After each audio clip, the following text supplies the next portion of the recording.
నమస్తే అండి. నేను మీ రామకృష్ణ హాన్, ఆస్ట్రో న్యూమరాల్స్ని. అందరూ ఎలా ఉన్నారు?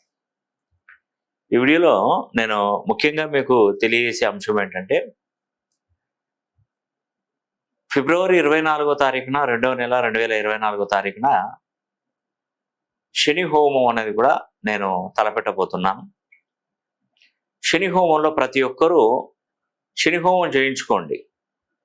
పాల్గొనడం అవసరం లేదు. ఎందుకంటే చాలామంది ఏమనుకుంటున్నారంటే, చాలా వాళ్ళ దూర ప్రాంతాల్లో ఉన్నటువంటి వాళ్ళకి మరి మేము శని హోమానికి మేము రావాలా అనే ఆలోచనలో ఉన్నారు.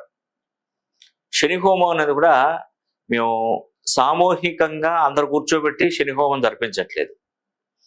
ఎందుకంటే మేము చేసే శని హోమానికి ప్రత్యేకమైనటువంటి నేను శాస్త్రానుకూలంగా, అంటే నా దగ్గర ఉన్నటువంటి తాళపత్ర గ్రంథాలకు అనుకూలంగా నేను దానిలో ఏ విధంగా అయితే శని హోమం చేయాలో అదే విధంగా శని హోమం తలపెట్టబోతున్నాను. దానిలో తాళపత్ర గ్రంథాలలో కూడా ఉంది.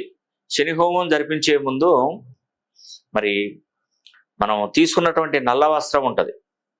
ఆ నల్ల వస్త్రానికి ఒకవైపు తెల్ల ఆవాలు, మరోవైపు నల్ల నువ్వులు, దాన్ని చతుర్ముఖ దిగ్బంధనం చేసిన తర్వాత ఒక పెద్ద పాత్రలో ఈ యొక్క నల్ల వస్త్రాలన్నీ కూడా పోసేసి దాన్ని నిండుగా సమానంగా నూనెను పోసి ఈస్ట్ వెస్ట్ నార్త్ సౌత్ 4 ధ్రువాలకు అఖండ దీపాలు వెలిగించి వాటిని కాపాడాలి. కరెక్ట్గా 24/2/2024 సంవత్సరం ఈ తేదీ రాగానే శని హోమం అనేది కూడా మనం మొదలుపెట్టి ఒక్కొక్క వస్త్రాన్ని తీసుకుంటూ ఎవరైతే ఈ శని హోమం చేయించుకుంటున్నారో వారి గోత్రనామాలు తీసుకొని, వారి ఒక పేరు వాళ్ళ గోత్రనామాలు తీసుకొని ఆ శని హోమంలో మనం వేయడం ద్వారా వాళ్ళకు ఉన్నటువంటి శని ప్రభావం అన్నది కూడా తగ్గిపోతుంది. శని కుంభరాశిలో ఉన్నాడు కాబట్టి 30 సంవత్సరాలు తను కుంభరాశిలోకి వచ్చాడు కాబట్టి ట్రావెల్ చేస్తూ ఒక్కొక్క రాశిని దాటుతూ ఈరోజు మరి కుంభరాశిలో ఉన్నాడు శనీశ్వరుడు. కాబట్టి ఇది మంచి వేళా విశేషం.